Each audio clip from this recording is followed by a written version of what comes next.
জয়পুরহাটে পাঁচবিবি উপজেলা মৎস্য office China দুয়ারি জাল জব্দ করেছে।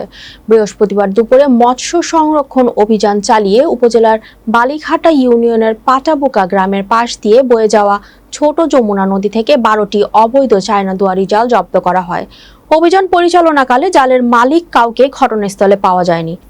জব্দকৃত জালগুলো উপজেলা প্রশাসনের কার্যালয়ের সামনে জনসম্মুখে আগুনে পুড়িয়ে ফেলা হয়। প্রায় 12 মিটার জব্দকৃত জালগুলোর আনুমানিক মূল্য 50,000 টাকারও অধিক বলে জানান মৎস্য অফিস।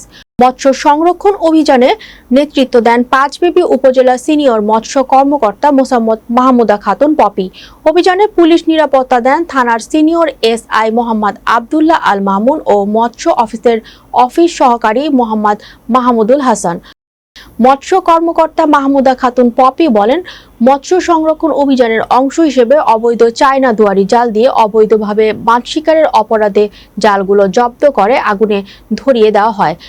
এমন কার্যক্রম চলমান থাকবে বলেও জানান মৎস্য এ কর্মকর্তা।